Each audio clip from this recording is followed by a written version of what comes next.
Worried about letting someone else pick out the perfect avocado for your perfect impress them on the third date guacamole? Well, good thing Instacart shoppers are as picky as you are. They find ripe avocados like it's their guac on the line. They are milk expiration date detectives. They bag eggs like the 12 precious pieces of cargo they are. So let Instacart shoppers overthink your groceries so that you can overthink what you'll wear on that third date. Download the Instacart app today to get free delivery on your first 3 orders, while supplies last. Minimum $10 per order. Additional terms apply.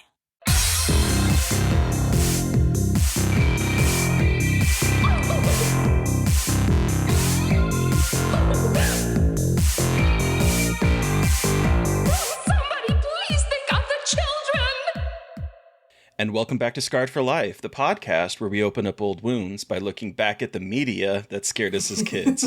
I'm Terry. I'm Mary Beth. And each episode, our special guest brings with them media that traumatized them as a child. This week, I'm so excited. Our guest is Michael Felker. He's worked with Justin Benson and Aaron Moorhead as their editor on almost all of their films. And his feature film debut, which he both wrote and directed, Things Will Be Different, is out now. And I have not been able to shut up about that since I saw it at South by Southwest. Welcome to the show. Thank you for having me. Woo, yay! Boy, there's a lot I want to talk to you about with this movie, because I did not get to see it earlier. It was at, what, South by? Is that? Mm-hmm. Yeah, but I watched it recently, and holy cow, so I cannot wait. But for our listeners, as best as you can, without spoiling anything, what is your movie about? So Things Will Be Different is about a brother and sister who commit a robbery and are trying to flee the cops. And they have to go hide out they're trying to evade the cops. And in order to evade the cops, they get wind of this safe house that allows them to hide out, not just away from the cops in sight and whatever, but also to hide out in a different time. So their deal is that as soon as they get to this safe house, they lay low there for about 2 weeks until the coast is clear. But when they try to go back, mysterious forces keep them from going back, and all hell breaks loose, and familial bonds are tested. Yes. Wow. Okay. I could have done a whole lot better pitch than that, but that's about the gist. No, I think it's a good one. That is good. And listeners, you can't see it, but you have a painting from the film behind you. Oh. I love that. I love that painting in the film. Yeah. It's actually like we have art that is used in key parts of the movie, and this was custom made for the movie, and now I just have it lurking in the background in all my Zoom calls. It's really fun. Fantastic. Yeah. Oh. I know you've worked with Justin Benson and Aaron Moorhead as an editor for it. As Mary Beth said, most of the films. Is it just Resolution that you haven't worked on, or is Resolution? It was the only one I didn't work on as an editor. That was actually my first job out of college, was production assistant on that movie. Cool. So yeah, I've been on all of their movies they've ever done. Dang, that's so neat. Cool. Yeah, they are a really great family. They're a delight. I love chatting with them because we had them on as guests before, and they're just so lovely. But Mary Beth, you were going to ask something? Well, I was curious, coming into work with them, because there's a lot of, there's some thematic similarities between their work and Things Will Be Different. I was curious if that was something you guys had a similar kind of sensibility when you met them, or did it kind of grow from working with them? I was just curious. It's kind of both, to be honest. I was hired out needing rent money I guess they shot it in 2011. So, and they were just hungry to make this crazy movie out in deep Southern California. And we just kind of liked these types of movies, but I love all genres. I like every type of movie. If you just give me something interesting or new, I'm usually just there and loving it. But they've kind of gotten me more and more into these types of movies. And basically since spring, we kind of acted like a hive mind where we just kind of all have the same taste. And it's just been more refined, yet messier and weirder as it's gone on. So, but I love that though. I love that y'all are getting weirder, because sometimes I feel like some filmmakers can get, especially because, as you get refined, it's not going to be as weird and kind of bizarre, but y'all just keep getting weirder, and that makes me so happy. Oh yeah, no, we can't help it. I mean, it's just the reason why we get to do these like crazy high concept, low budget movies all the time is it just allows us to have this like unfiltered thing that's going through our brains. And the more money you play with, the more like safer heads you have to like please and make sure they're okay. So it was cool when I was pitching them Things Will Be Different and wanting to go make that, and they were like, yes, and immediately. So it's been the smoothest process you could possibly have with a cool production company with Rustic and EPs like those guys. That's neat. I love hearing that. But so as I was starting to watch the movie, there's a moment early on, and I was like, okay, this I can see before I knew that you had worked on all their films. Like I can see why this would attract them as producers, and I knew that one of them is in the film in a unspecified role. But I was watching this and I was like, yeah, okay, this makes perfect sense, but I'm curious, how did you come up with this idea, and what was the kind of kernel that got you started thinking about the familial relationships and time travel and all that kind of fun stuff? Oh yeah, absolutely. It's like a two-handed approach in that the overall like concept and world and lore came from like, I grew up watching a ton of sci-fi movies with my family and my dad. Like I come from like a very like non-creative family, and that my dad's an engineer, my mom's a doctor, my sister is also a doctor in genetics. Like I'm the one creative like outlier, black sheep. But they just love movies. They just love like books of sci-fi and whatnot. So we bonded a lot about it when growing up. And so I was raised like on a very, very young age on like Blade Runner, Aliens. The Matrix was the movie that I wanted to. Is the reason why I got into making movies was because of that at a very, very young age. So I really loved not just watching those movies, but also talking about it afterwards, like at diners and fast food joints that my dad would take me to. And it would be like, not just about world building lore and our favorite characters, but also just like weird, like theories of like the questions that a good sci-fi leaves you. I feel like a good sci-fi, at least for me, leaves you with so many more questions than answers. And then I decided, I was like, well, I want to go make this movie at this abandoned family farmhouse. And I wanted to make it just like one of these movies that we talked about and watched when I was growing up. So made it for my dad, my sister, my mom. I made it for anybody who loves a good sci-fi story. Didn't your dad hang out a bunch on set? Wasn't he around a bunch on set? I remember when I talked to you and Adam and Riley, they were talking about how he was hanging out on set a lot, right? Oh, yeah. No, he, cause he like read the script. He wanted to help out any way possible. So he like took time off work to do production in the winter and the summer. Cause we shot in like 2 different blocks over the year. And, he just came on set and basically was just like the actor's PA, but also just like a champion, just like of somebody, just a champion of cinema, because he's not worked in film at all. So when anytime someone saw him, everyone would be like, Doug, hey, well, what's up? And he was just like, hey guys, I'm just trying to help. And he's like 6'6", like 290, 300 pounds. He can't hide anywhere. So he's just like, hi guys, I'm just getting out of your hair. I'll go grab some stuff. Bye. Anyone need a snack? Exactly. He'd be like, who needs coffee? Who needs a snack? Who needs me to make a run? I'll be back whenever. And so he was incredibly helpful and a great presence on set. Wow. And did he help read through the script too and help you like kind of look at the holes and like, I remember, I'm pulling back when we talked about like helping you look at the script and talk about like, oh, that you couldn't do that, and helping you kind of tighten it up, right? A little bit?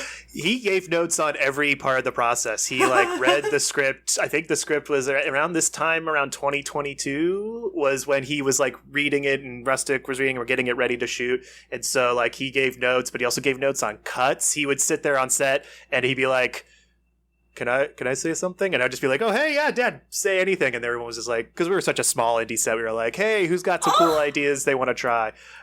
He was just incredibly a great presence. And my mom came too. She was also, she wanted to stay away from the camera and stuff, but she was just also the same type of presence as well. I love hearing this, that because the whole family aspect of it, because here's the thing, when I knew I was going to love this movie from the opening scene, because a lot of times, I'll be honest, I don't feel like brothers and sisters sometimes in movies are actually brothers and sisters, but that opening scene between them and the rapport that they have, I was like, okay, I'm in. Whatever this movie's going to do, that opening moment just pulled me in. So I was curious, how did Riley and Adam get to that kind of rapport? Was it just instant chemistry, or did you guys do work on that? Oh yeah, I mean that brings me to the other hand. I said there's like a two-hand approach of why I made this movie, and the second hand was actually like I wanted to do this family angle between a brother and sister because I had a lot of harbored guilt of not seeing my sister often enough, especially during the pandemic when she's like, working in a different industry, different state. She's got 2 kids that are now in their teens. Like, I just never got to see her enough. So a lot of like the story and a lot of like the dynamics between Adam and Riley's characters come from the guilt and longing of wanting to hang out with my sister more. Just funneled into their acting and the script. So I took that with me when pitching it to Adam and Riley. And Adam and Riley, we found them through this great casting director, Chrissy Ellington. She not only found them as the best representation of both characters, but they also fit the best as being believable brother and sister. So they were immediately casted right away. And our approach to the whole dynamic of a brother and sister comes from the fact that a brother and sister never really call each other brother and sister. They don't need to remind anybody. It's almost like there's a secret spoken language and a secret spoken amount of looks that you have between a brother and sister that I don't think is ever really articulated that well in film. It's usually ham-fisted of just like, hey brother, hey sis. So when we did our like rehearsals and stuff, I was like, hey, let's just talk for like long periods of time on the Zoom. Don't worry about the script. Let's just get to know each other and what we like, as a day-to-day life thing, what are our favorite foods, color, hobbies, etc.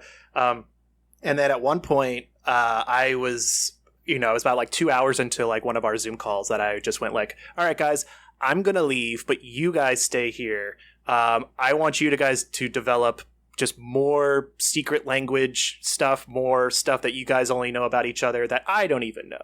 So that way, if stuff happens on set that's like, production gets in the way, we don't have time to do too many rehearsals, you guys can look at each other and know that you got each other's backs in general. So that's, I think, between all of that and how they're written and basing it off my own sister, that's how they feel so believable as a brother and sister. Hell yeah. That's so great. I also got to give a shout out to Riley. I saw her in Christmas, Bloody Christmas. And I was seeing her in this. I was like, okay, this is a star. She is like fantastic in this. She's one of my new favorite people. I mean, I love both of them to death. And Riley, I just get to hang out with her more because we both live in the same city. But I saw when we were casting, I think I got like an early link to Christmas Bloody Christmas because it hadn't come out yet. So I was just like, okay, I just need to know if she's like cool with like, doing action stuff and like shooting guns or getting some blood on her. And at the end of that movie, I was like, we have absolutely no worries about Riley as she's like, and this is like during the scenes in Christmas Bloody Christmas where it's just like gallons of blood are just raining on her and she's screaming and shooting guns. It's just, I was like, all right. She was like, this was like a cakewalk compared to that. She's wonderful. Yeah, trial by fire with that one, I think, that film. But wow, okay, that's so cool. But take us back. How did you get introduced to the horror genre? So I, as a kid who just grew up watching every movie under the sun, my dad's also a huge horror guy, so I just watched a lot of horror. But it was mainly from like, and this like might be a slightly good segue into our main topic of discussion, but like I just working in film with horror genre, but also working in the video game space a little bit as well. I do a lot of trailer editing for video games as well.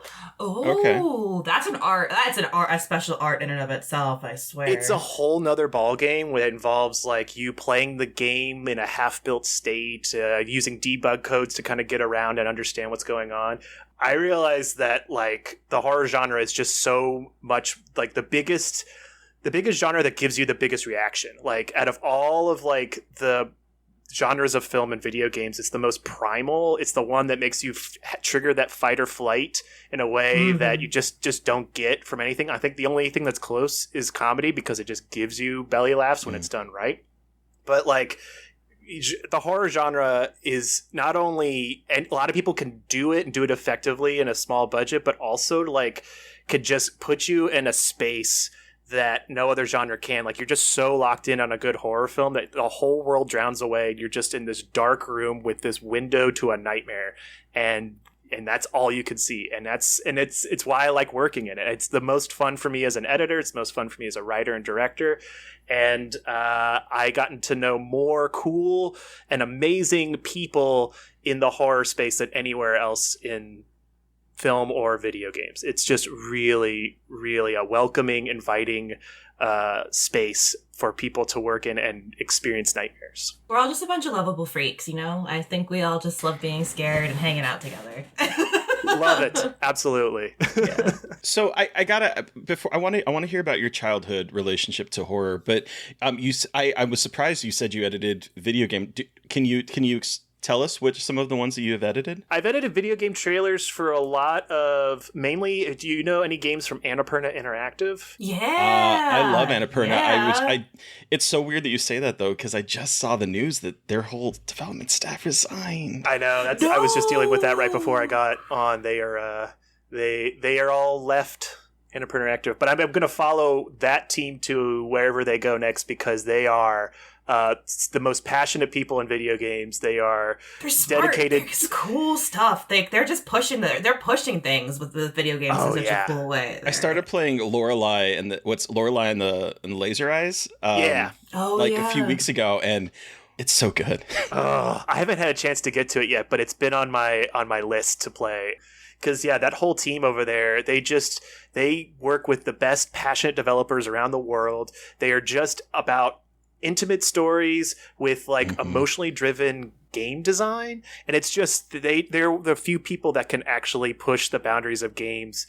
That's just more than better graphics or tighter controls, you know what I mean? So I think they just make some really great choices of what they publish, from What Remains of Edith Finch to I think they published Gone Home, correct? I think they did. I've cut versions of trailers for What Remains of Edith Finch and Gone Home. They also did Unfinished Swan. They also did Outer Wilds, which I did a lot of trailers for that. Oh, yeah. That team is also really great. And that's one of the best games ever made. If you haven't had a chance to play it, Outer Wilds is so incredibly wonderful and scary and amazing. Oh, and they published Telling Lies, which Sam Barlow, I love. He was a former guest on the show too.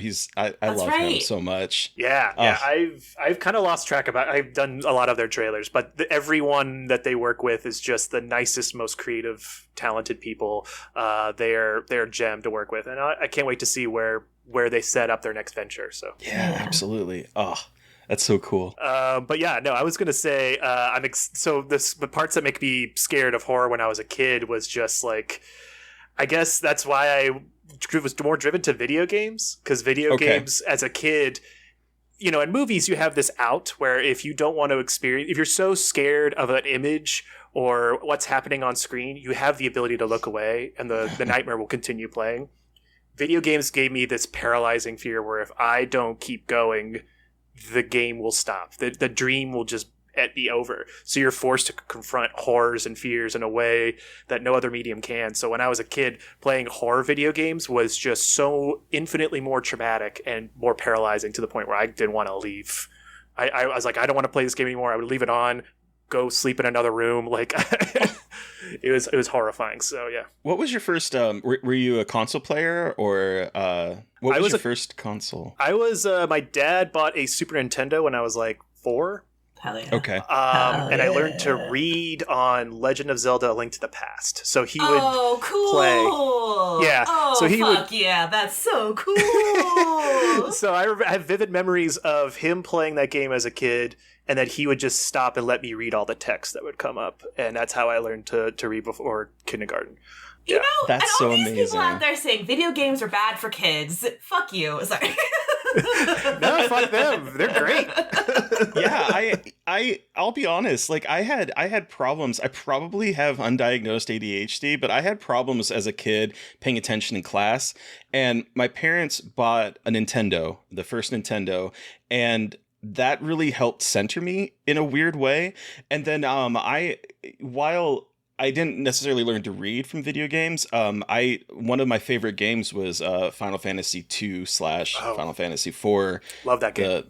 Yeah, and I played that so much, and I read it all the time. So it's like that definitely helped with giving me something interactive to do while also teaching me how to read. Oh, that was another game my dad played. I don't think I learned how to read. I barely comprehended Final Fantasy 2 / 4, but I have vivid memories of like the first like hour of that game and how that kind of scared me a little bit. That music is like haunts my soul a little bit. The battle music. Yeah. But yeah, it's a great learning tool. It's a great therapy tool. If you feel stressed out or anxious, like I always like playing video games because it kind of centers you, puts you in a world, and lets you get some control in a very controlled environment. So yeah, I think video games are wonderful, and anyone who says otherwise is a damn idiot who's never picked a controller before. Mic drop. Mic drop. Preach. Neat. Absolutely. Cool. Well, let's.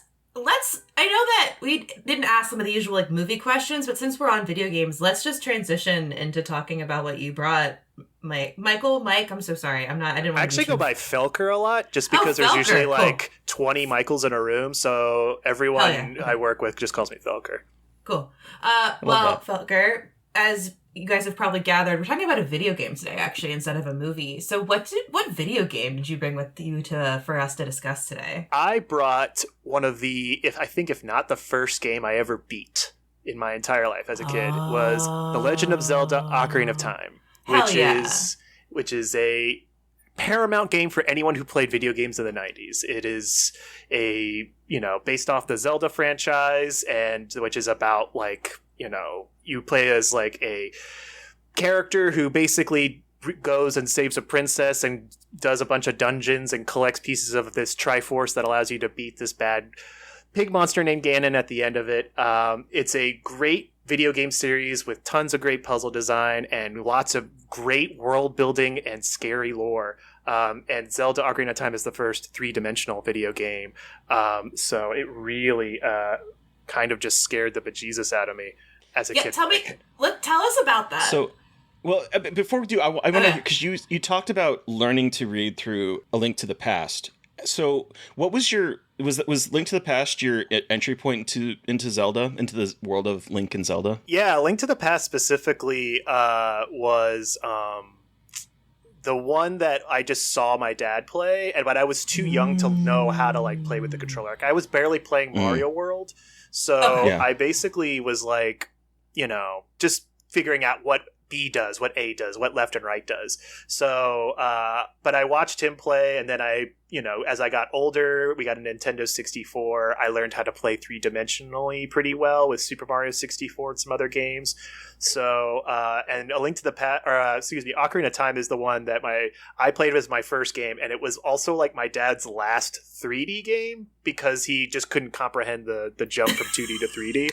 So, but he did beat it eventually. He was left behind. It was a longer haul for sure. So, all right. So take us back to your first time playing Ocarina of Time. How old were you, and what about this made this your scarred for life moment? I want to hear your horror story. Yeah. So Ocarina of Time, I think I just turned 10 years old when it came out. It was like 1998. My parents were divorced, and my mom had the Super Nintendo at her house. My dad had the N64. So I would play Zelda Ocarina of Time every other weekend. So it was a game I just took a long time to play. I would play like maybe 2-hour chunks every now and then.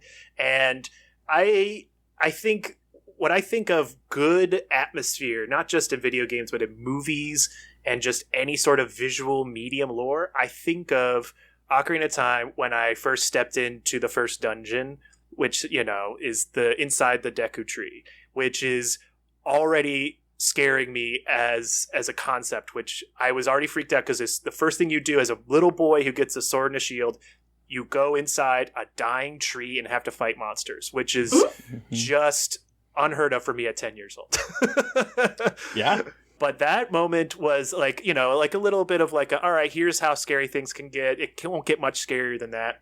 But the thing that specifically, there are a lot of moments that scar me for life in Ocarina of Time. But the one that made me had to shut off the console and then put it into a closet into another part of the house and me sleep on the other side of the house, never wanting to go back to it for months at a time, was me going into the Kakariko Village graveyard. And when you play the Kakariko Village graveyard, it's a little scary. It's a little creepy. There's like a gravekeeper there that kind of tells you like, oh, these are all the people that have died in the Kakariko Village and the Hyrule Kingdom. But as you start to poke around, you get this ability to push graves and move them around and see like little treasures in the ground. And some of them have holes that allow you to go inside a crypt.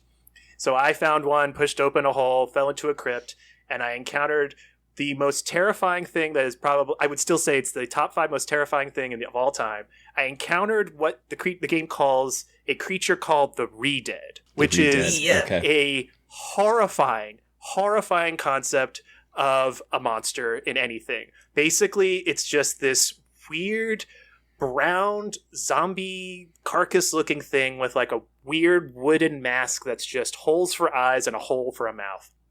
And when you encounter it, it is just this weird thing sitting cross-legged in this dark, dank crypt, and it's just making this weird humming sound. All it's just doing is just, I can't even describe humming as the right term. It's just this humming, howling sound. And it doesn't do anything. It just kind of sits there in the corner in the dark, not really attacking or anything. But as you approach it, it starts to move very slowly, stand up, and then look at you. And when it looks at you, it shouts this high-pitched, wailing scream that is just blood-curdling. Even for me today, 25 years later after playing this game, it like, he just this curling scream that forces your character Link to be paralyzed. You cannot move left or right. You can't swing your sword. It just paralyzes you. And it starts to walk towards you very, very slowly. And you sit there and fight the controller, but you can't do anything about it. And as it gets closer and closer, you're thinking, oh my God, what's it going to do to me? And what it does is that it jumps on your back, puts all of its arms and legs around your body, and just does, I don't have no idea what it's doing, but it's just sitting there draining your life and making the most horrifying sounds. And I immediately died as soon as I encountered it. I had no idea what to do. That thing is the most scary thing in, I think, all of visual media. Yeah. For listeners, I'm hoping this works. I have this teed up. This is the scream in case you haven't played the Terry, game. Come on. Sorry, that did make me just like freak out. I've never heard it out of context like that, and it's still scary as hell. Like these games are kind of scary. I know they're not horror games, but some of the stuff in like all of these games is like they're got some really good horror elements, and Ocarina of Time has some really good ones, and this is one of the best because it's so simple, but it's so fucking scary. Yeah. I think I had erased these from my memory until we started until I started looking this up again because I was like, oh, I forgot about those fucking things. Oh yeah. No. I was wondering. I was like, there's a lot of horror. I will say, I think Ocarina of Time has a lot of horror elements to it. It's a very sad game. It's actually kind of bleak in some regards. But when I was told that this was your pick, I was like, oh, I bet it's either the Re-Deads or the Dead Hand, which terrified me as a 17-year-old when I played this. The Dead Hand creature that is like this amorphous blob that is so like according on the Zelda wiki, it says Dead Hand has zombie-like head with a large jaw. Its blood is a green color, and red blotches thought to be bloodstains cover its body. Multiple seemingly disembodied hands, usually 4 to 6, circle the chamber in which Dead Hand resides. The creature uses these hands to snag prey, at which point its main body emerges from the ground to consume the captured meal. This is like Silent Hill territory. And 10-year-olds are playing it. Exactly. Yes, it's rated E for everyone. And I'm like, this is traumatizing. I love Nintendo because, like, these games, like, you play Mario and you're like, okay, fine. And then you play Zelda and you're like, no, that is not the same. I don't care what anyone says. These are not the same. These are not equitable games. It's so scary. You're asking people to play as like a young boy or a young adult going into crypts to fight scary monsters and visions that are like on the level of like a Geiger type of like waking nightmare. And yes, the dead hand was the other one I was going to actually almost bring up, just because the bottom of the well portion of Zelda Ocarina of Time is not only got re-deads, but it's where you face the dead hand for the first time. And the dead hand is just like, I remember also like, because that fight, when you fight the dead hand, it also has this paralyzing thing where you can't move as like hands grab you and you can't fight at all.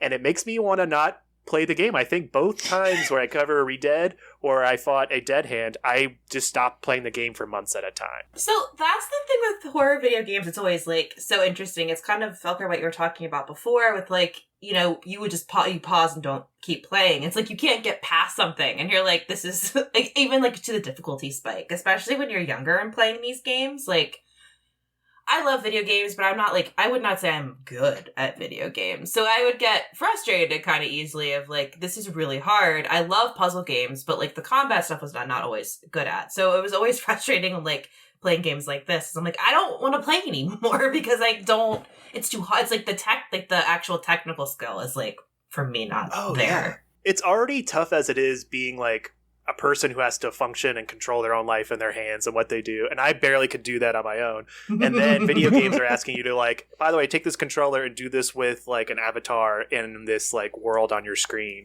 And so, you know, taking like that horror video games, like take the one power you have, which is like control over a character, and then taking that away from you in order for you to experience like a nightmare. It's basically like a nightmare where like if you have like a zombie nightmare, for example, or like a monster nightmare, your brain is like, I can't run away, I'm running through quicksand, or I'm slipping on ice as this thing is like attacking me. It is very much nightmare fuel logic that makes you feel frustrated in a way that's like, it could be like off-putting, but it's also by design, so you can't help but go like, man, what a scary, horrifying experience this is. This is a special game for me because I started playing Zelda back when the original Zelda came out. I played that one. I have this memory of the second Zelda game where it came out, and I guess this was a limited edition copy of it that was like covered in gold, and I had that as a kid for the second Legend of Zelda game. And I have this memory of carting it to one of my friend's house and we would play it. We'd take turns playing it. And there was one day I was driving home and it was like, I was holding it in my hand and I was riding on my bike and it dropped and I ran over it and I cracked the corner of it. And it was such a because this was like my prized possession, and it cracked the tip. It still worked, but the top of it was just broken off, and I was devastated. I came home bawling because, again, you couldn't get another copy that was the golden, and it was like my prized possession. Do kids know what that's like nowadays, to lose your game and drop it? Have to blow in the cartridge. Oh my god, I think I had that same thing with a limited edition copy of Legend of Zelda Ocarina of Time. I think I was passing it to a friend at elementary school and it got dropped and broke. So I totally understand the feeling of taking something that like a limited edition, and having it chip and break. Yeah. And I love those two games, but I'll tell you, Legend of Zelda: Link to the Past was a game changer for me. That was a game that I played over and over and over again and tried to figure out how to get the Master Sword the quickest, how to get the Tempered Sword, which is like the increased one, the red kind of blade, how to get that. Like, I have vivid memories of basically kind of trying to speed run that game and try to figure out what's the best way so I can get my very powerful sword and go back to. So like, Zelda was a very big thing in my life. And then when I got a Nintendo 64 and I knew that this was coming out and I played this, it was life-changing, but also absolutely terrifying because everything up till this point was really cutesy. Like, you know, yes, there were some skeletons, or yes, there was some horrific things, but they were all like 8-bit. And then we get to this and you start out as a little kid, and we're playing through that, and it's still a little cutesy. Like there's some terrifying things. Like the spiders kind of still creep me out to this day. I have severe arachnophobia, and yes, they're all pixelated, and they don't look like spiders, but the idea of them kind of coming down on webs, like. But other than that, it wasn't that scary. And then we get to the adult, and we get to I think it's Castletown, and we see like this castle that is 7 years after you're a kid, and it's destroyed, and this bustling place is now empty aside from these re-dead zombies. And I'm like, what is going on? They move very slowly towards you, but then they scream and paralyze you, as you said, and grab onto you and start devouring you. It's like, what am I playing? Because this is not what I expect from a Zelda game. That's great. That's a really great moment. Like, because especially in that game where it's like a weird coming of age game in so many ways, where you're where you play as a kid, you're doing these dungeons that are like, you know, not too hard. You can wrap your head around them. You're still kind of learning 3D, and it's kind of more of a joyous life. And then after that, the game's like, all right, the tutorial, so to speak, is over. You're now an adult with a sword, and the world has gone to hell. And the first thing you encounter is the town that you used to visit as a kid, which was full of life, and the marketplace and mini games is all dead and full of these zombies. And it's, as you were saying before, besides it being horrifying, it's bleak and it's sad in a way that coming of age stories kind of always deal with in a weird way. Yeah. What was your experience, Mary Beth, with this do you remember? Yeah. It's just because it's all about a boy. It's so fucking annoying. Yeah. So I was unfortunately like a victim of like the girls don't play video games kind of camp in my family a little bit. Like I had a Game Boy. Like I love my Game Boy. I played a ton of Pokemon. I played like Wario. I played a lot of Mario. Like Mario was okay in my family. Like Nintendo was fine. But like and I know that like Legend of Zelda is Nintendo, but it never really like caught on in my family. Like my brother kind of like went right into like I think Xbox, and it just like wasn't really a thing on our family. But when the 3DS came out, I was like, oh my god, Ocarina of Time's on the 3DS. Like I'm finally gonna get it and like finally get to play it, and it's gonna be cool. And I was dating who is now the worst man ever to exist, but at the time he was not. He was my boyfriend in high school, and like he loved Legend of Zelda, and I was like, well, now I have to learn everything about Legend of Zelda because he loves it. And so I got Legend of Zelda on 3DS and played it, and you know what? He might suck, but at least he brought me Legend of Zelda, you know? He brought me that joy, and I will give that to him a little bit. I have not played a lot of Legend of Zelda since we have broken up because I unfortunately associated with him, but I love Ocarina of Time. I spent a lot of time playing it while we were dating and absolutely adore the game, and because I love puzzle games, and so this is a really awesome combination of like puzzle and combat, because I'm not good at combat games. I can do the basics, but like I'm not terrible at them, but I love using my noggin to like figure out, the cool different paths, and like the dungeons are just so fucking complicated and difficult, but I love that. Like it scratches such an itch in my brain. But to me, the scariest part is when it's nighttime and all that fucking shit comes out of, and you're just like, nothing is safe. And like, it's because, I mean, I played a lot of like Mario stuff, and like I watched a lot of people play video games. So like I was really familiar with a lot of horror games that I had like watched like Let's Plays, or like I had guy friends who played. And I was not used to like the cute, like you mentioned, like the cartoony game to all of a sudden like have the night mechanic and have it not be safe and have like, and then I got absolutely destroyed. And I was like, what do you fucking mean? I can't go out at night for real?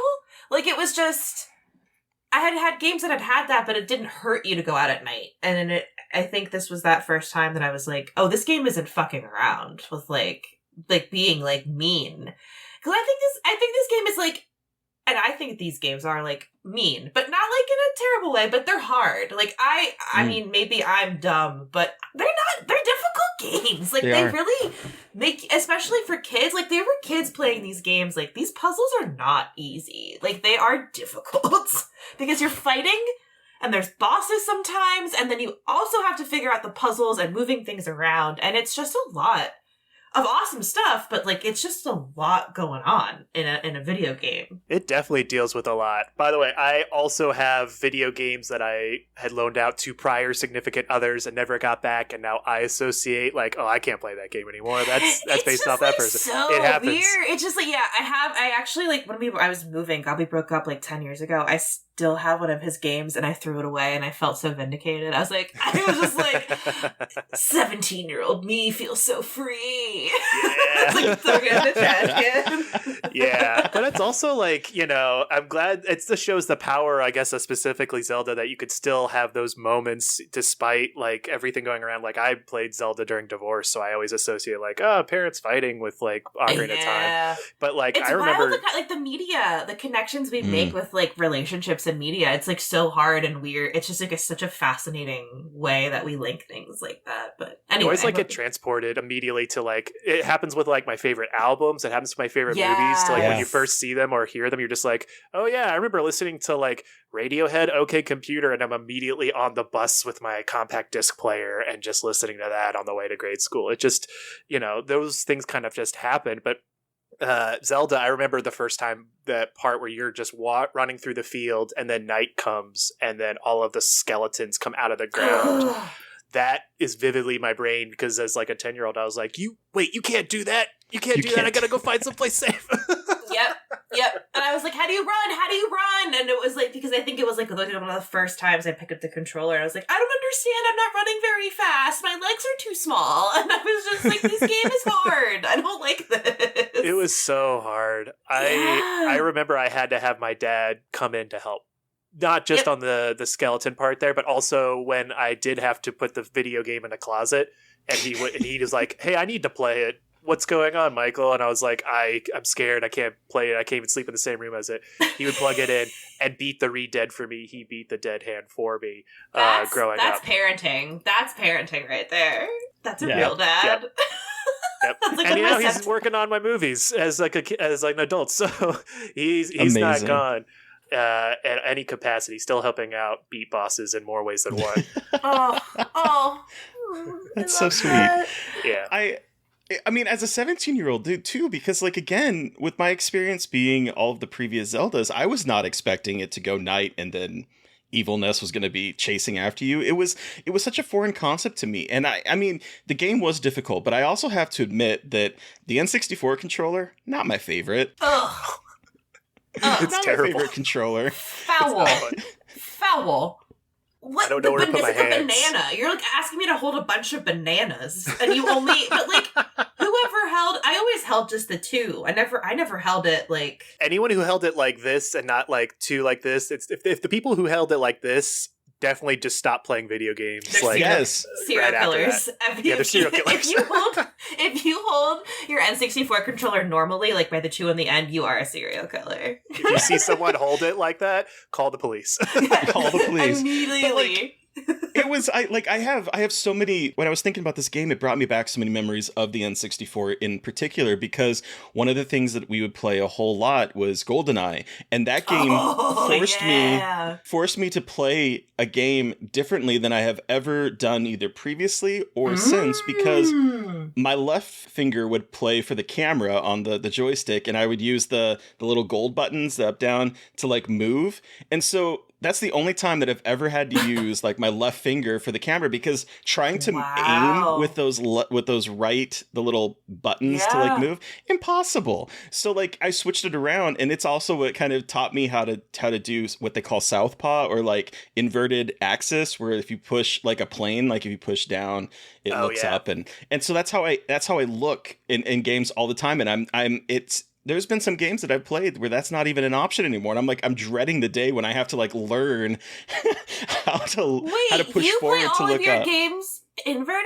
With the inverted look camera, yeah. So like a plane control. So if you push forward, it's looking down. You pull back, it's looking up. Yep. That's like a controlling a plane. That's how I would learn to play, because of the N64. Wow. That's how my dad does it, because of him in his engineering background. Like he also worked within helicopters and planes, so he's just so used to pull the stick back to go up, pull the stick down. to go down. So yeah, it's one of those things. Like I'm a regular person with a regular control person, so it's always weird to go to inverted. But yeah, I mean, it's so weird that they don't give you that option anymore because so many people just think that way. Yep. There's some that don't. I was playing one game and I was like, I had to stop playing it because I was like, I cannot trick my brain. I have been playing video games for like 40 years at this point, and I could not figure out how to change that muscle memory. And so I can't. If a game doesn't offer that, I guess I'm not playing this game. Wow. Yeah. Well, and it's all because older. of the N64. Yeah. I always want to replay Ocarina of Time first before trying some of these newer, complicated games. Like, as much as I know people who play like Fortnite or whatnot, I went and played that game for about 10 minutes and went, oh man, I'm old. I'm leaving. Yep. It's too snap. Like one of my friends wanted me to play like PUBG with them, and I started playing and I'm like, I'm dead in 10 seconds, and I'm like, how is this game fun? PUBG. I'm too old. I've heard about that in a hot. I get people yelling at you. You get like 15-year-olds being like, what the? And then I'm just like, that's incredibly hateful. Nope. I got to get that out of my ear. Drop. Yep. I'm done. Just play Dredge instead. Or Ocarina of Time. I love Dredge. Dredge has been on my Steam playlist for a bit. I need to play it. I hear it's great. It's so good. I simply beg you to play it. Okay. That's what I'm going to do. I'm going to play that. I'm going to play that this weekend. It's going to be Cosmic great. Horror. Did I introduce you to that one? I think you did. I think you did. Because I was playing it on my Steam Deck. Yeah, Anyway, that's not this game, but yeah. Dredge has apparently good atmosphere too. So it does. It's so good. I actually need to charge my. I'm going on a plane tomorrow. I'm going to charge my Switch and play it on the plane. Okay, but Dredge, Cosmic Horror. Here's the thing that I realized, because I really wanted to replay at least part of Ocarina before we got to, and life just got in the way and I didn't have a chance because it's a long game. But I did watch a bunch of videos on it over the last couple of days to like refamiliarize myself with the Re-Dead and how they worked and all this stuff. Yeah. And what I came to realize on rewatching these videos is the importance of this game, one, for how games are today, because one of my favorite game series is the Souls games by FromSoft. I don't know if you've ever played them, but Dark Souls, Demon Souls, Bloodborne. Bloodborne was my entry point into it. But I always forget that Bloodborne was your entry point into those games. I take it back. My first entry point was Demon Souls. I played for 10 minutes. I was like, fuck this game. And I walked away. I was with Demon Souls too. I did not have the patience. I was not. And I would like get like about 10 minutes in and I would get killed and I'd have to like run back to my body. So I'd run back to my body and I'd get killed again. I'm like, you know what? Fuck this game. I don't have the patience for it. And it was because of Bloodborne's like cosmic horror, Lovecraftian, Eldritch, Victorian setting that I was like, okay, I'm going to try this. And that was like my entry point. But watching these videos of people talking about Ocarina of Time and the subtext behind a lot of what's going on here reminds me of the way in which I would watch videos dissecting the sort of subtext or the lore behind Dark Souls, and come to find out that the guy that created Dark Souls loved Legend of Zelda, and I'm finding out all of this like text and environmental storytelling that people are talking about with Ocarina of Time in particular, that I'm like, okay, I can see the direct line from the way people dissect the whole Zelda chronology, which is a wild thing in and of itself, to Dark Souls and Bloodborne and the way in which the environmental storytelling tells a story without being explicitly telling you a story. And I think that's how Nintendo got away with some of the more horrific aspects. Like, there's a full-on interrogation room with like torture devices and bloodstains and everything, and like you find out that there's like a whole like history of a Hyrulean civil war that, and so you start to like, without it telling you anything, is showing you so much like horror. And I'm just like, I'm still perplexed at how they got an E rating on this game, but even still, just the subtext behind everything is so fascinating that there are people, gosh, this came out in 98, so like I'm bad at math, but however many years later are still dissecting and talking about what the game is about. I find that so fascinating. That's the cool thing about video games and how they could tell stories, because they have, their pros and cons and how the medium can work. And what's great is that you're given like an open sandbox to be able to pick apart what happened here or what didn't happen here. I believe there's like a game that is designed literally around that called Return of the Obra Dinn that just came out. Good. It's so good. It's so good. But that game is literally just like environmental storytelling, but also environmental puzzle solving and how people died and who killed who. It's incredibly fascinating and a really weird, scary game in some ways. Play it if you haven't already. But I think a lot of how I process horror storytelling comes from playing games like, Legend of Zelda, Ocarina of Time, Half-Life, BioShock, these games that are just like, here's this horrifying thing that's happened. You deduce what happened just by looking around. And a lot of the storytelling instincts of things will be different is in that kind of thing, where it's just like, what happened in this house? Why are these things are the way they are? And just kind of postulating everything that came about based off what's here. And that's why I love, those types of games. I just love being able to be like, oh my God, there was this person here who did this thing and they fought here and now there's a bloodbath and I've just seen the aftermath on it. And it's incredibly inviting and allows the person exploring the space to feel like they are an author in some weird way. In a lot of ways. Yeah. And I went down a rabbit hole of some of these videos because people were talking about like, I was like, I typed in, I literally went into YouTube and was like, Ocarina of Time scary. Because in my mind, there's a lot of scary parts. And I found this video where this guy was doing like a deep dive into the subtext of it and talking about, because like a lot of people, whenever people think of scary Zelda games, I don't know if you've ever played it, but Majora's Mask comes up because it has the scary ass moon and it has like this idea of time that is, it's just, you're stuck in a loop and the moon is going to come and obliterate everything. And has this horrible grin that is just like always in the sky above you.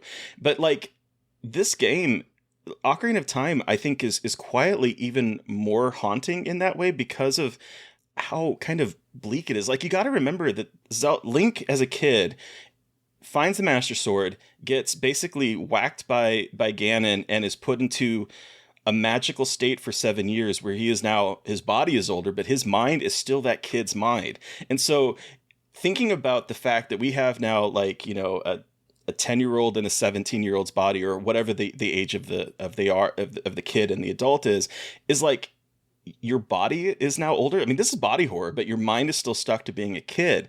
And then thinking about the ending in particular, where Zelda sends you back as to your young self, and yet you still have all of your memories of the 17-year-old, of the world destroying, of all of the horror that you've been through is now still stuck in your 7-year-old's head. Like, that's kind of fucked up. Yeah. That's what's fucked me up about these horror. Games. That's what fucks me up about these games a lot of the time, is the time stuff and how they like throw this kid back and forth and he's lived like 20 lives, but everyone around him is like, what do you mean? He's like, I don't know. And it's just, I feel like this poor kid is just thrown through time so much. He's like spaghetti.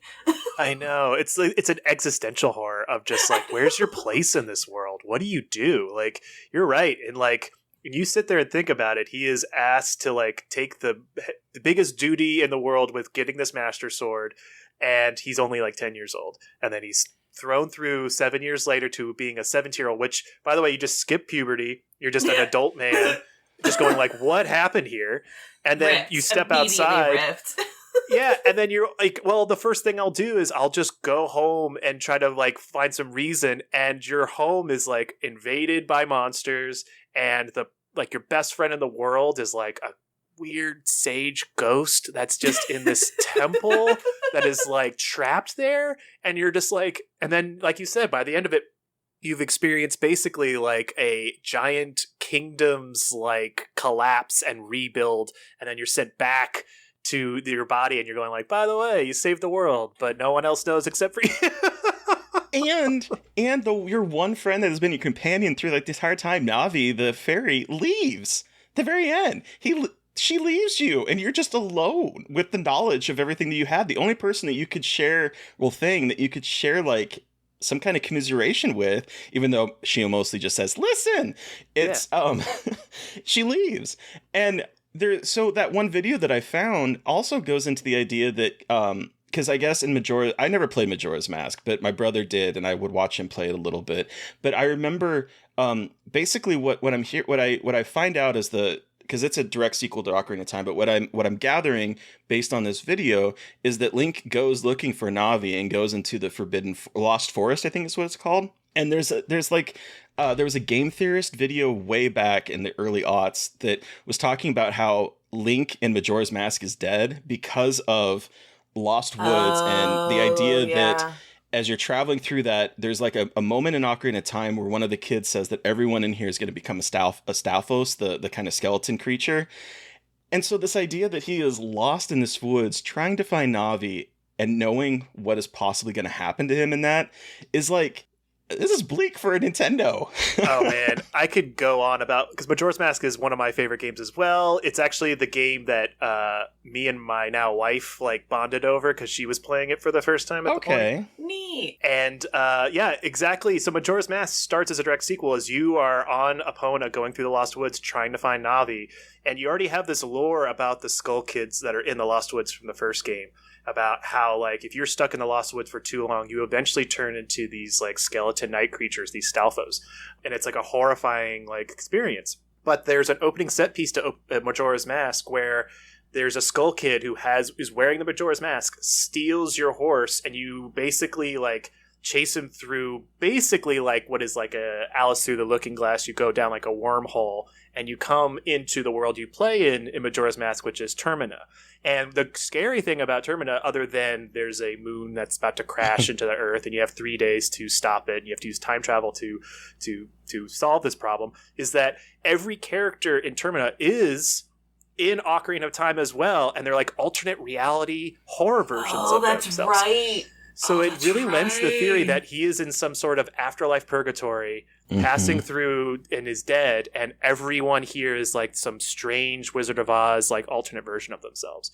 And it gives this extra crazy like horror blanket over top of Majora's Mask that one day, now that video games are open on the podcast, will probably be dived into here for sure. And then the same video I saw like tried to drive the point home, because in Twilight Princess, apparently, and I played Twilight Princess a long time ago, but I don't remember a whole lot about it. But apparently, in one of, I think it's like a tutorial area where you come across the hero of time, which is the Link from Ocarina of Time, and he is a giant skeleton that is passing on his knowledge to you. So the idea, like that sort of, in my mind, kind of cements the fact that he probably did turn into a Stalfos. Oh my god, Legend of Zelda is just too much for me.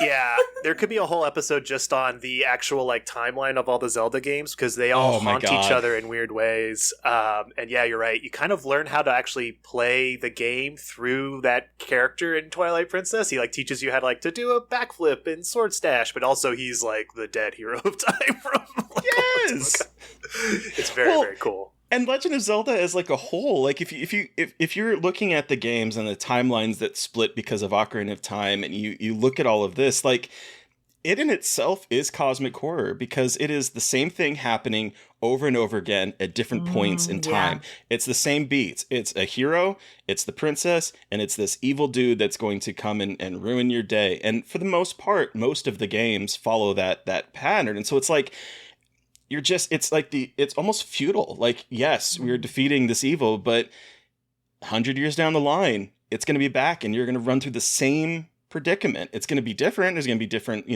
changes to it, but it's the same thing happening over and over and over again from the beginning of time to the end, presumably. And it's like, geez. And that's the horrifying DNA of video games in general, is you putting a quarter into a machine and you're playing the same thing over and over again until you die, and then you come back, you become a different person, and you put a quarter in and you do it all over again in a different way. It's kind of like the secret, scary, existential dread that comes with video games. And Zelda puts it into their narrative and their lore in a way that's like sticks with you for decades. Yeah. Okay, I do have to know though, what is everyone's favorite horror video? Favorite video game / favorite horror video game? Favorite horror video game. The one that first comes to mind, and that's because I actually like pass the controller to people every time. There is, I just love the Resident Evil franchise, but that one's just more like fun, campy horror as like, I get to have fun with it. But there was this crazy, I want to say they call it a playable teaser for a game that never existed. It's called PT. I'm sure you know what PT is. R.I.P. To the Silent Hill game that we never got with Hideo Kojima and Del Toro. I still have a PlayStation 4 just because I still have that demo still installed on it. And every like once a year, I kind of pull it out and just play it again. Oh, you're one of the lucky ones. I was crazy. I'm jealous because here's the thing. I had downloaded the playable teaser and I played it so much, and then I must have deleted it to get more space, and I didn't realize that I had done it. And so everyone was like saying it's going to come off the PlayStation Store, make sure you've downloaded it. I'm like, I have that taken care of, and I didn't. No. It's like a digital version of your Zelda 2 cartridge. It is. Oh my god, it is. The hubris of man. Wow. I mean, luckily we have videos of people playing through and getting scared on YouTube to have it live on forever, but it is that game is scary. One game.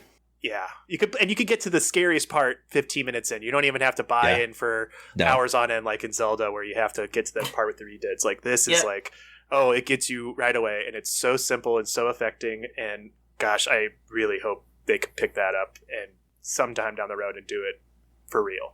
So you mentioned PT, and one of my favorite horror games has been Silent Hill 2 in particular. Mm-hmm.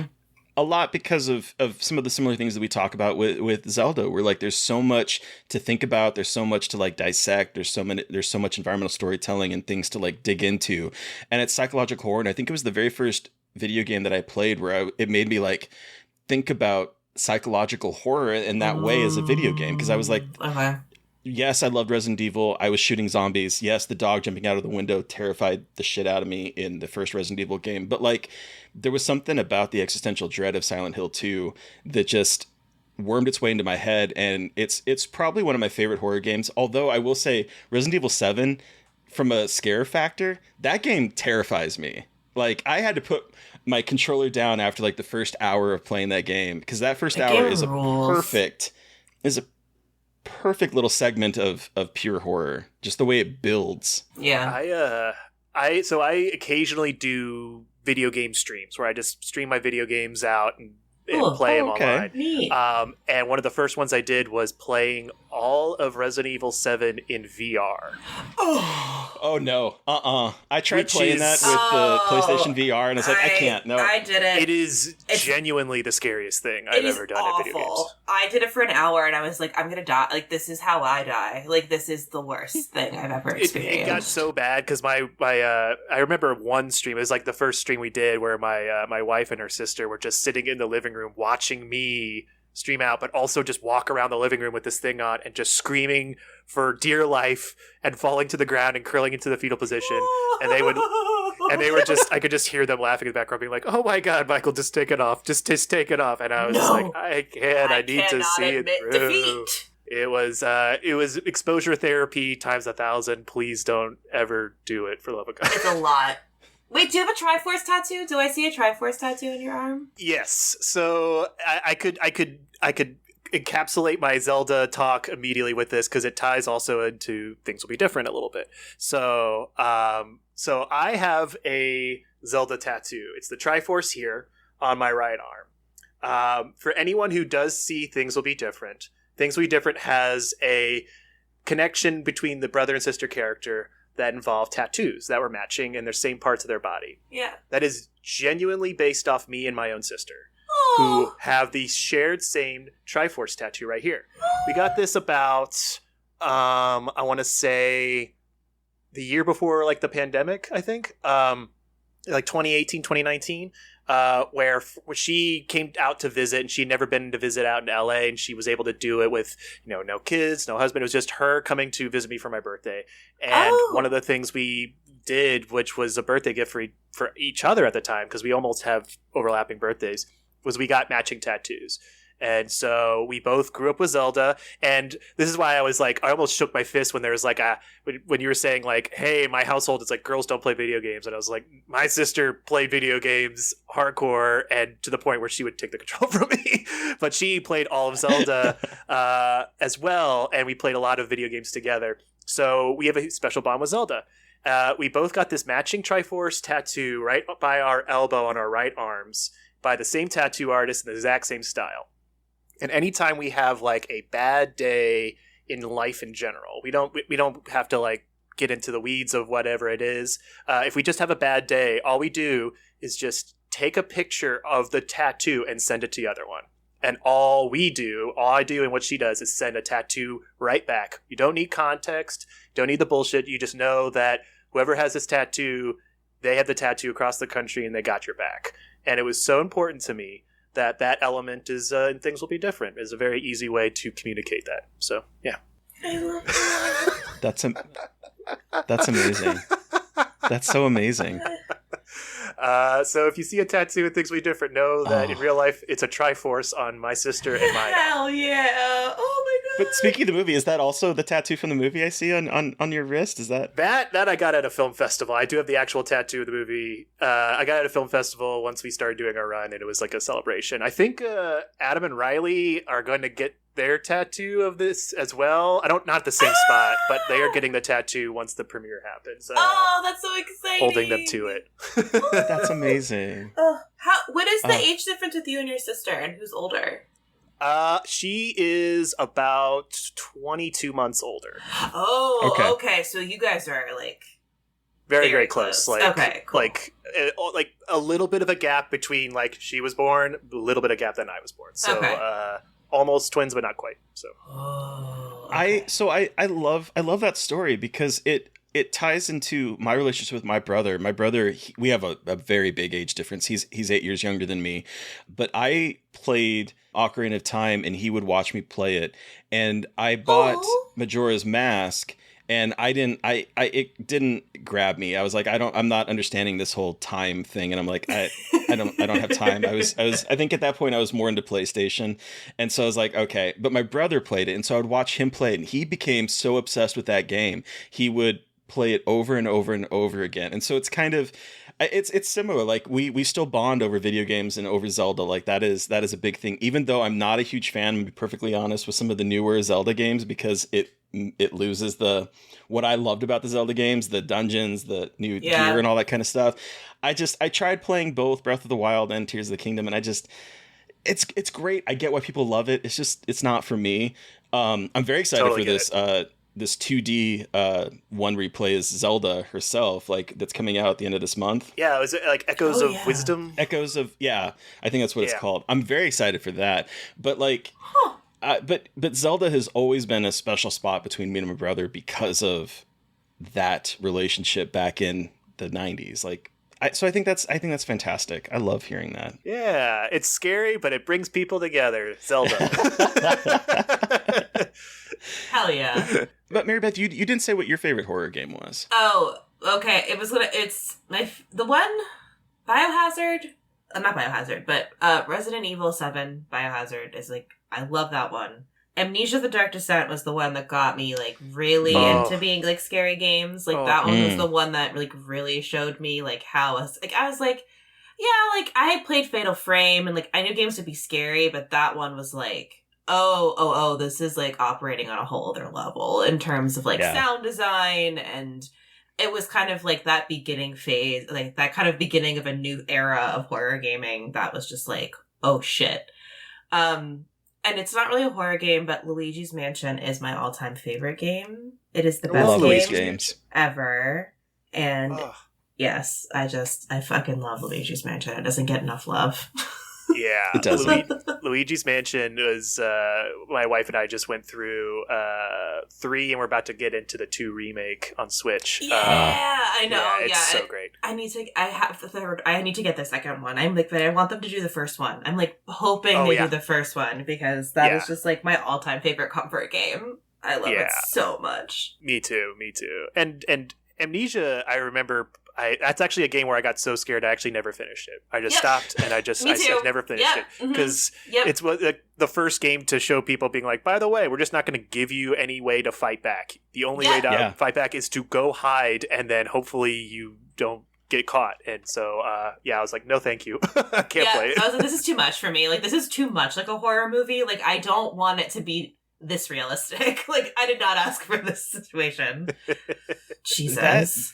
That game definitely created a subset of horror games, because like the one that's coming into mind for me is Soma. I don't know if either of you have ever played Soma, but there is a moment where you're like, there's like water and you're like walking through it and you don't see the creature, but you see him splashing as it's coming towards you. And I had to put my controller down and go, no, I got to take a break from this. That's too much. Yeah. But it's all because of Amnesia that these kind of games have like Outlast and those games where you can't fight back and it's basically just trying to get the fuck out of there or like hide. And I love them. And even like Alien Isolation, another game where I was like, oh, I have to put this down because I can't I'm so scared.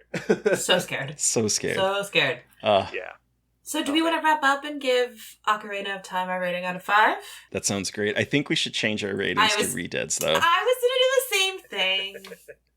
I was going to do that. So, Terry, how many Redeads out of 5 do you give Ocarina of Time? I mean, there's a reason that it is, like, I think still to this day, it is the highest rated game on Metacritic. It is considered... It's the first game that Famitsu, the Japanese magazine, gave a perfect 40 out of 42. It's beloved to this day. I wish it was a little easier to play today, because I know that it's on the Switch, but you have to like sign up for like their expansion pass or some kind of like thing in order to play it. It's a masterpiece. It's not my favorite Zelda game. My favorite Zelda game is still, and it's because of nostalgia, it's still Link to the Past, but it is unquestionably a masterpiece. It is absolutely 5 Redeads out of 5 for me. What about you, Mary Beth? Yeah, despite, the ex-boyfriend association with it, it's still like an iconic game, and I loved it, and I can still say I love it despite that association. So it's a 5 for me. I mean, it shaped modern games. It's still real fun to play when you can find a way to play it, and it's just like an all-around iconic piece of video game media. And then, Felker, you have the final word. How many Redeads out of 5 do you give? I have like working in video game trailers, I just have a PC, so I have an emulator and ROMs of these Zelda games. So I try to just play them once a year and as for funsies. Yeah. So, but I know that's like a cheating way. There should be easier ways to play Ocarina of Time nowadays. There should be. Oh yeah, but it's 6 out of 5 Redeads. It's 3 out of 3 triangles with the Triforce. It's all of the above. It's my favorite game of all time, and I try to play it at least once a year. It's incredible. Oh, it's so good. It's so good. Well, thank you so much for joining us and breaking our format and allowing us to talk about Ocarina of Time, because this was a blast. Yeah, this was awesome. Are you online? Where can our listeners find you? And the floor is yours to plug away with whatever you want to talk about. Oh, thank you first of all, thank you for letting me break the format. Again, I know it was like a total wild swing, and it was easily going to put it away if you guys weren't video game people or Zelda people, but it warms my heart that you guys are. This is my favorite podcast I've ever been on already, just because I get to talk video games with really cool people, really cool horror people. So this is really a dream come true for me. You can find me on Instagram and Twitter, Michael L. Felker, I think on both. And I'm very annoying right now about pushing Things Will Be Different, but once it's out, I'll go back to being normal and posting video game stuff and film stuff that I like. You can find me on those platforms, and check out Things Will Be Different, coming to theaters and on demand October 4th in the US, and more territories to come. Ooh. Heck yeah. Listeners, you've heard from us. We want to hear from you. What was your experience with the Ocarina of Time? Let us know by sending us an email at scarredforlifepodcast@gmail.com, Or you can reach out to us on social media. I am at MBMcAndrews on Twitter and at MB.McAndrews on Instagram. And I'm at Gaily Dreadful everywhere. And of course, follow the podcast on social media. We are at Scarred for Life Podcast on Instagram and at Scarred Podcast on Twitter and Blue Sky. And please don't forget to review, rate, and subscribe. And if you want to help support us, we do have a Patreon. Thank you to Eric Power for our artwork. Thank you to Sean Keller for our music. Thank you everyone for listening. Please stay safe out there, but most importantly, stay creepy. And until next time.